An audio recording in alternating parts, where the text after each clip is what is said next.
بسم اللہ الرحمن الرحیم۔ شروع کرتا ہوں اللہ کے پاک نام سے جو بڑا مہربان نہایت رحم والا ہے۔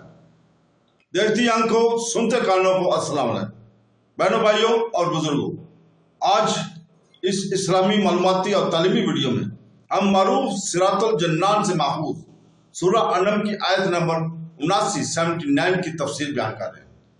براہ کرم اس ویڈیو کے آخر تک ہمارے ساتھ رہیں اور مکمل ویڈیو بھی دیکھیں، کیونکہ ہم اس آیت کے گہرے معانی اور تشریحات کو بیان کر رہے ہیں اور اسلامی تعلیمات کے تناظر میں اس کی اہمیت کو واضح کر رہے ہیں۔ اس آیت کے اندر موجود حکمت رہنمائی کے بارے میں گہرائی سے آگاہی حاصل کریں۔ اس آیت کی تلاوت ہم پہلے اردو اور انگریزی ترجمہ کے ساتھ آج صبح پاکستانی وقت کے مطابق 6 بجے کر چکے ہیں، لہذا براہ کرم اس ویڈیو کے آپ کو اپنے رشتہ داروں اور دوستوں کے ساتھ بھی شیئر کریں تاکہ وہ بھی اس سے مستفید ہو سکیں۔ قرآن پاک رب العالمین کا بے مثال کلام ہے جو واحد معبود، واحد خالق اور پوری کائنات کا خالق حقیقی رب ہے۔ اللہ تعالیٰ نے یہ کلام حضور پاک صلی اللہ علیہ وسلم پر نازل فرمایا۔ بابرکت وحی کا آغاز رمضان کے مقدس مہینے میں ہوا۔ سیدنا جبرائیل علیہ السلام کو حضور پاک صلی اللہ علیہ وسلم پر وحی لانے کی سعادت حاصل ہوئی۔ کچھ بابرکت آیات آپ کو براہ راست عطا کی گئی۔ حالات اور واقعات کے لحاظ سے سب سے فصیح زبان عربی زبان میں تقریباً 23 سال کے عرصہ میں وحی کا نزول ہوا۔ سورہ انعام قرآن مجید کی 6ٹھی سورہ ہے جس میں 165 آیات ہیں۔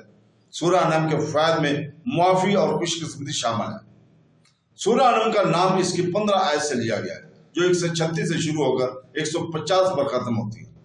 ان آیات میں اللہ کی طرف سے پیغام، اصل فکر قلعوں کے بارے میں تھی۔ سورہ انعام کے لفظی معنی عربی زبان میں جنگ کیا۔ ابن عباس کی روایت کے مطابق پوری سورہ مکہ مکرمہ میں ایک ہی نشست میں نازل ہوئی۔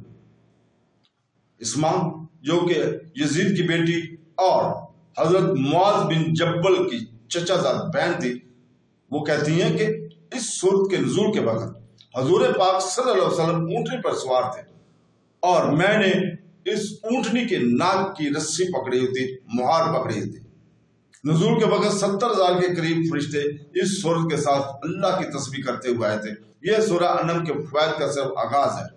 جو بھی اس سورت کو پڑھتا ہے وہ 70,000 فرشتے اس کے لیے دعا کرنا شروع ہو جاتے ہیں تاکہ اس کی تمام پریشانیاں دور ہو جائیں۔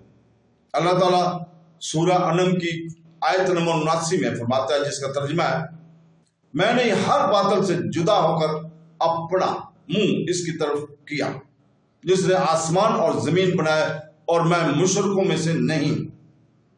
حضرت ابراہیم علیہ السلام نے چھوٹے معمودوں سے بیزار اور ظاہر کرنے کے بعد اپنا علیحدہ اور دین حق کا اعلان فرما دیا۔